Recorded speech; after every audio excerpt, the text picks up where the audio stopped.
Creative Magic Club.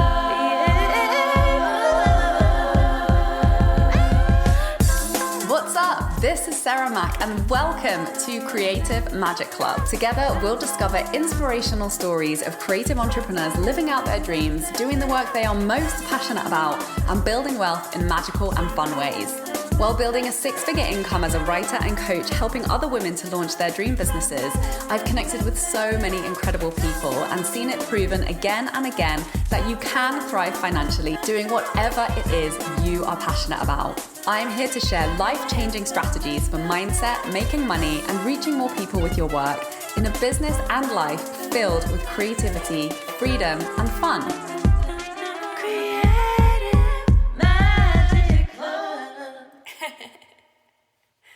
Hello, Sarah Mack here. I'm joining you from Montreal today. I have been traveling around a lot in the past few weeks. I've gone from 30 degrees sunshine in Costa Rica to minus 20 degrees in Montreal.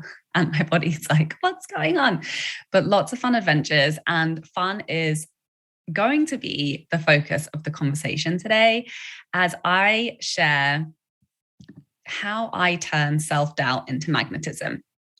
And I'm really going to be sharing how I get what I want and how I have, shortened the process of having an idea about something, connecting to a desire, and then actually following through and receiving that and creating that in my life. And not only doing the work to create that, but also shifting into the energy that attracts that to me, which really is magnetism. And this will apply to you in whatever you are doing in your life and business, whether this is money related, whether it's, clients or new income stream related, whether it's creative project related, and you want to reach more people with your work, attract more, advantageous and super aligned and fun collaborations. This is the conversation for you. And this is really an energy conversation. So it used to take me a long time to go from having an idea or identifying a desire to actually executing it.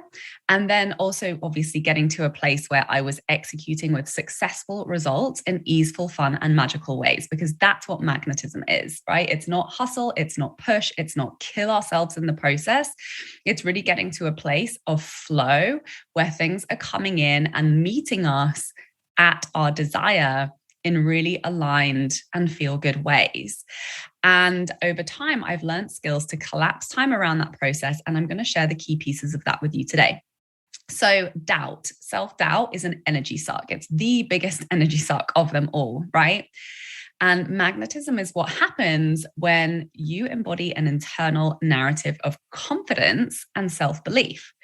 And if we do not have this, probably we're not getting the results that we desire around those specific desires, right? Whether that's the sales, the money, the opportunities, the collaborations. And when it's not there and we're in a place of doubt, you're probably finding life and business kind of hard work. And like you have to push, or like the actions that you're taking aren't reaping the results that you would like them to be making. So this is really the difference, embodying this energy is the difference between taking 50 steps up a hill to get to your destination versus taking the elevator. Like that's the difference in how it feels.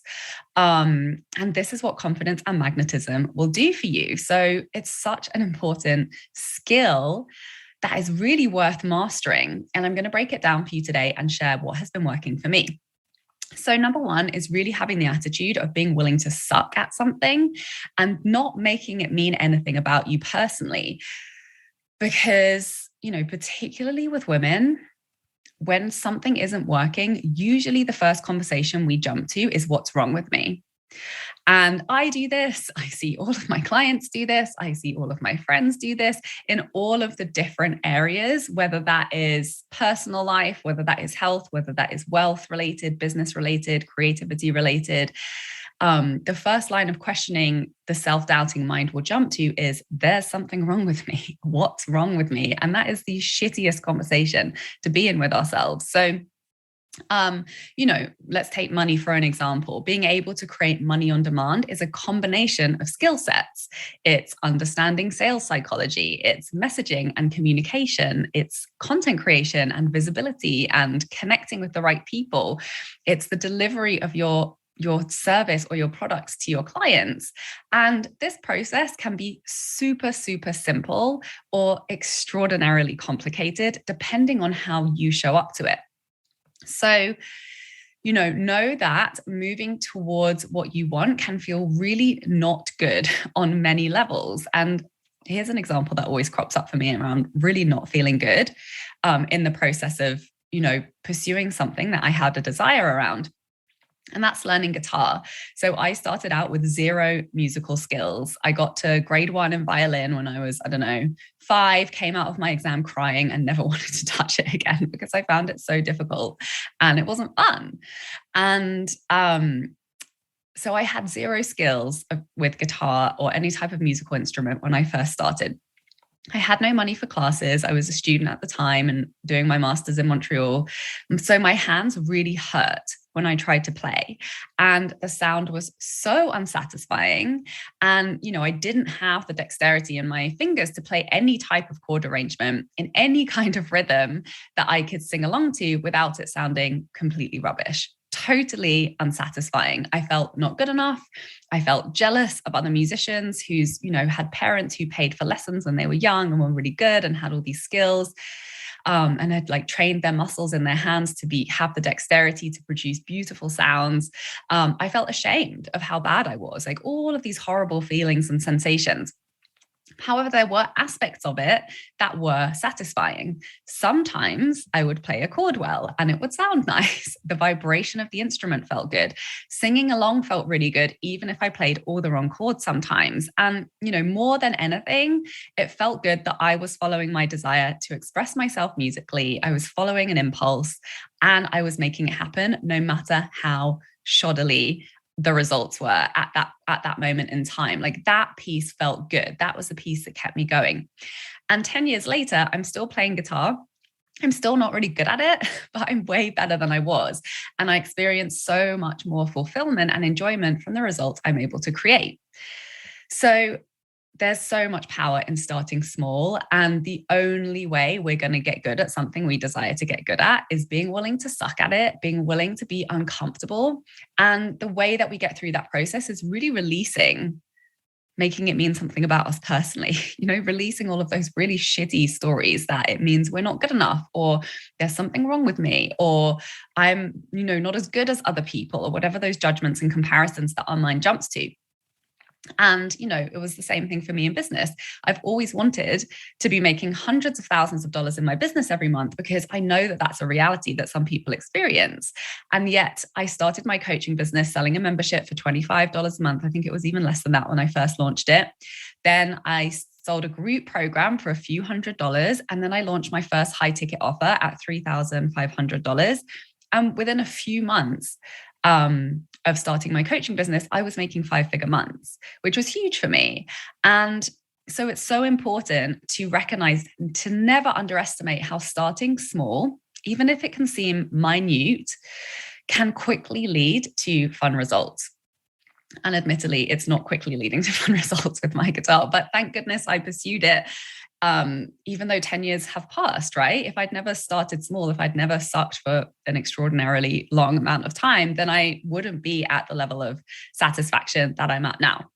So this leads me on to the next piece of this conversation, which is that's really helped me, which has been nurturing my creativity. So creativity really obliterates the illusion of perfectionism and control by embracing our messy, perfectly imperfect humanity.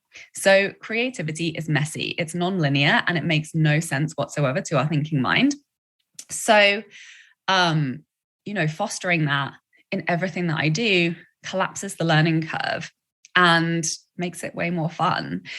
And as somebody who's kind of a type A overachiever, personality type, this has been a really important skill for me to nurture and train. So for me, I set up the way in for me has been to set up processes that are somewhat linear to get me into more creative states of being. So for me, that's morning movement, which is a non-negotiable for me. It's journaling and meditation. If I do one or a combination or all of these things each morning, this is what activates that flow state for me. And this is what allows me to have inspiration on tap. I write and create every day that I do this, almost every day that I do this, because I've discovered how, and once you create a rhythm and commitment around a practice, then it becomes so much easier to unlock that state consistently.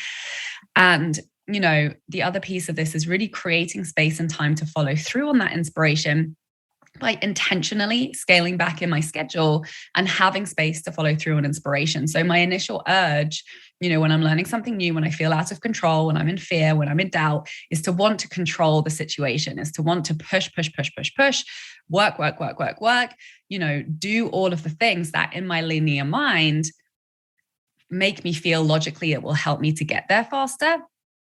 But actually, that never worked for me. And it wasn't until I intentionally started creating more creative space that inspiration, which really fuels that state of magnetism, started to become the thing that would work for me. And I would get the ideas that would just work, and I would have the energy and the inspiration and the passion that comes from that space, which when we try to schedule everything down to a T, copy somebody else's strategy, read and learn everything that we, think we need to learn on the subject, and then try to replicate that and, force ourselves into action, that will shrink the magnetism, and it will burn us out. And that is the hard way, right? That's the 50 steps up the mountain versus taking the elevator. So I make sure that I have time to create content. And actually, I found that smaller chunks of time work better for me. I've often tried to schedule whole days of content creation. And what I found is when I do that, I just procrastinate a lot and I don't use that time. So actually what works better for me is just putting an hour or so here or there, sometimes 20 minutes, sometimes half an hour. And I get focused and I get it done. And what else really helps with this is having deadlines and commitments. So setting clear commitments for how and when I will show up. And another thing that really helps is inviting other people in. So collaborations for me always makes it easier to show up and follow through because it's fun. And, that external accountability goes a long way, particularly when you're in the new phases of something, and you're really battling those stories of self-doubt because you actually don't have that much evidence that, number one, you're capable or good at this, or that what it is that you're doing is even possible for you. So that's a hack that, always making it more fun, always bringing more people in for accountability and collaboration always makes it easier. So the next piece of this conversation is mindset, like doing the mindset work. Doing mindset work every day. When I started doing that, I just started hitting my goals way faster. And honestly, that is confidence, right? If you don't naturally embody a mindset of confidence, then do the work to choose to embody a mindset of confidence, because that is the energy and the state and the mindset that produces the results that you desire. So for me, this is a combination of belief work, like being objective around what beliefs I'm holding true. And combining that with energy healing and transformational practices. Like every day, every week, I'm tuning in to what I'm thinking, what I'm feeling, what my relationship is to my goal, and making sure that it's in a supportive conversation. And, this is really part of this work, is giving yourself permission to be authentically you and to stop wasting energy on editing yourself based on your projections of other people's judgments. This is essentially what mindset work is always getting down to at the core, is what am I afraid of? And usually it's what other people are going to think, or bad things that will happen in our relationships, because our brain is just trying to help us survive, right?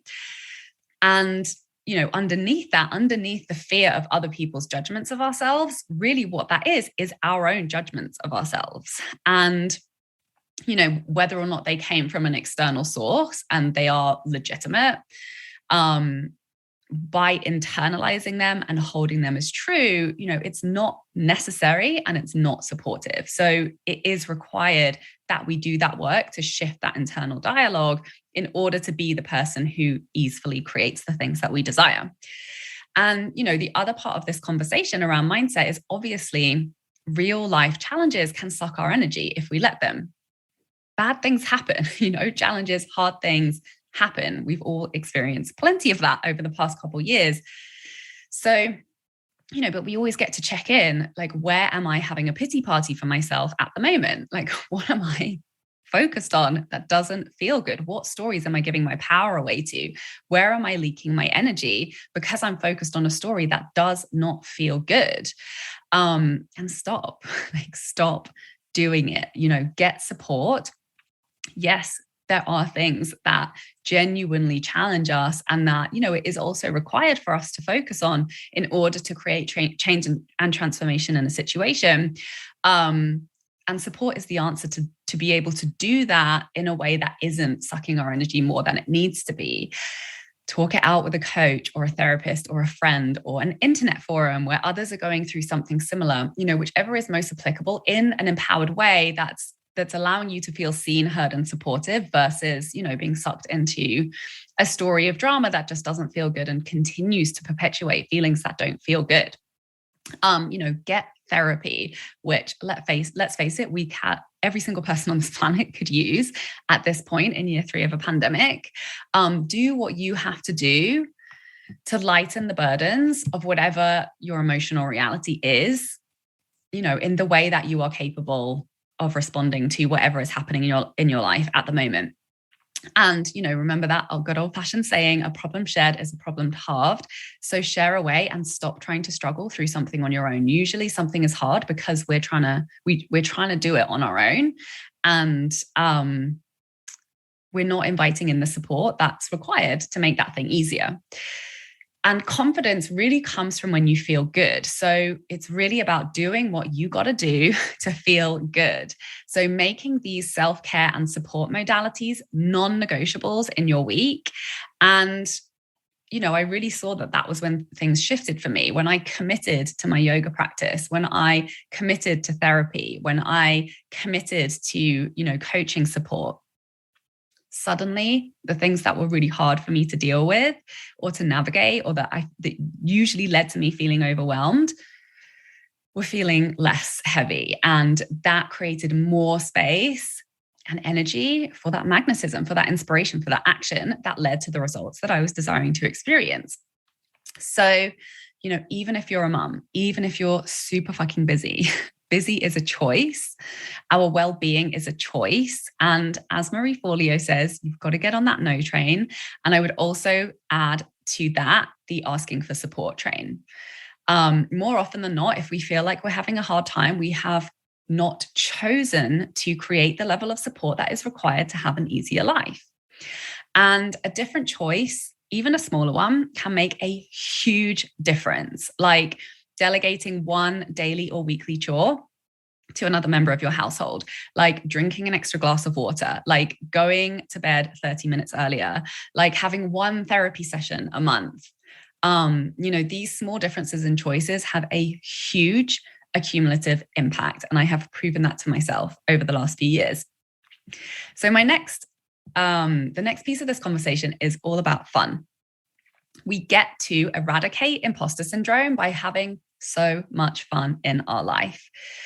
Because who gives a fuck about what anyone else thinks of you when you're having such a good time? We don't care, right? It's such a waste of energy worrying about what other people think about us.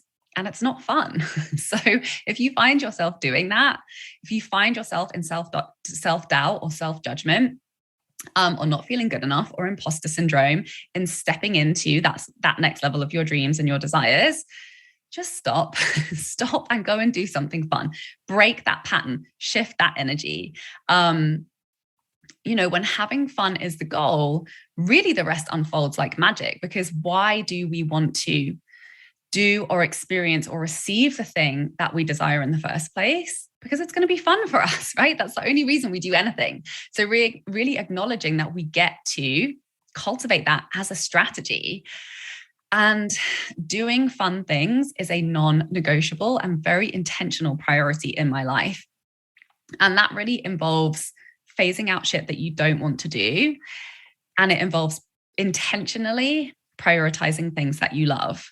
And this is like a countercultural conversation, right? Because we should work hard in order to get the things that we want. If we don't have the things that we want, then it's because we're not good enough and we're doing something wrong, right? Like these are the conversations of self-doubt that we've internalized from a young age. And play and fun, maybe you were raised similarly to me where it was honorable and needed and important to work hard. And that's how we create the things that we want in life. And we want the things that people tell us to want, right? Like the good job, the stable income, the house, the marriage, the family. And, if actually you've realized that some of those things aren't what you want, or you've got some of those things and realized that they weren't as fun as you thought they were going to be, that's when we come back to this conversation of, what if I was just going to prioritize fun? What if fun was my goal? And what if making money, being healthy, having a life that supports me got to be fun? What if all of it got to be fun? What if I only got to do these things in the way that's fun for me, not in the ways that I've inherited or other people have taught me to do them? So fun is a really important strategy when you want to have a fun life, right? And, fun is accessed through also very simple things like singing a song that you love every day, having a dance party while you're doing the washing up, reading a book for 10 minutes while you're drinking your coffee, prioritizing taking action every day on the income streams that will bring you more freedom and fun. Sell what you really want to sell and ask for the opportunities that you actually desire. And, in doing that, that will allow you to start phasing out the ways of making money, the clients or the income sources that drain your energy. And sometimes we need to start doing that before, right? If your schedule is absolutely jam-packed, filled with things that aren't that fun for you or aren't as fun as you would like them to be, sometimes it's required for us to make that bold move of scaling back so that we do have some time and space and bandwidth to start cultivating more fun revenue streams. And, by starting to phase out the ways of making money, the clients and the income sources that drain your energy, and intentionally creating fun in that space and intentionally focusing on the things that are fun for you, it will inevitably happen that those things build momentum and start to phase, give you more freedom and possibility to phase out more of the things that aren't fun for you. And that happens when you really dive into and unleash your passion for your true desires and, really give your desires the love, focus, and consistent nurturing that will allow them to flourish. And that gets to be a fun process. So do the things you love, excuse me, and your life becomes full of the things that you love. It's so freaking simple and it's a choice. And it really starts with being super, super honest with yourself about what doesn't feel good and what does feel good and being willing to do something with that information. And when you become really that next level devotional about choosing fun, not only does it get easier and easier and easier to choose the fun option again and again and again, but life gets easier as the energy of fun and enjoyment really elevates you into states of constant inspiration and flow and inspired action that then continues to gain momentum and gets easier and easier and easier to maintain. And this is really how I do business. This is how I make money. And every choice that I make is around doing what feels fun to me. And the more I do this, the lower my tolerance is for things that aren't fun. So it's a skill. It's a skill that we get to nurture when we want to be having more fun. And, not that I'm having fun 24/7, not that I never have any problems, not that I never experience any emotional challenges, absolutely the opposite. Sometimes it's, we have to make some of the hardest choices that we've ever had to make to prioritize our fun, to prioritize our well-being, to really manage and take care of and protect our energy so that we are showing up to our life in the way that we desire to live it, no matter how much is burning down around us. And so if this conversation is speaking to you and you maybe have had a tricky relationship to self-promotion and you are, looking to enjoy and have more fun and more freedom in your relationship with your creative journey and your business journey and your spiritual journey together, you're looking to really cultivate more self-trust and trusting yourself to bring your creative vision to life, and you're looking for somebody to hold space for you who gets it and who understands what you're going through and, holds a safe space to go what you're going through, so that those, some of the challenges of that feel lighter and just make it easier for you to shift into creating those fun results. This is exactly the work that I do with my clients. And I currently have spaces available inside my mastermind, which is called Freedom Club.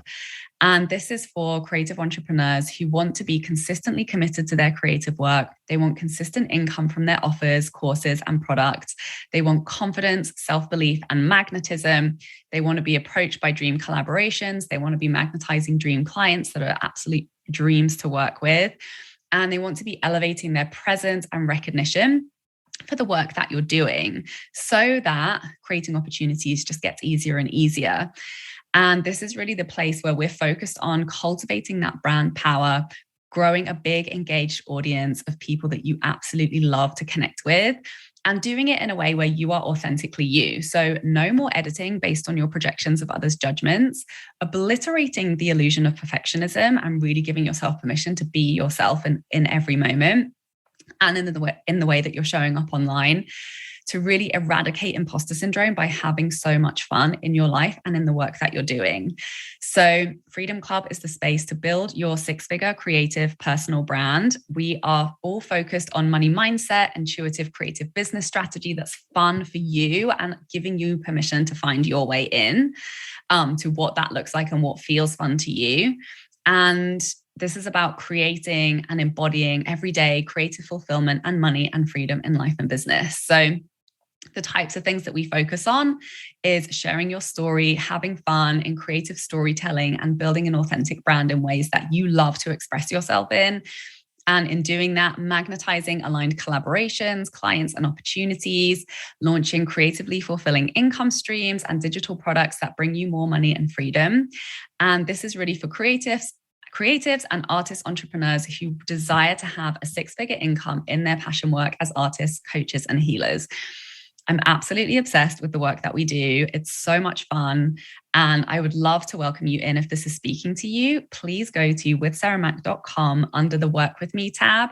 And you can feel free to message me on Instagram and Facebook. If you have any questions, please let me know what resonated with you about this conversation today. What spark of inspiration are you going to turn into action to obliterate self-doubt and turn on your magnetism by having so much more fun pursuing your dreams and desires in your life and business? Thank you so much for listening, and I will see you next week. Bye. For more inspirational content, head over to my website withsarahmac.com, and please support the show by liking, commenting, and subscribing.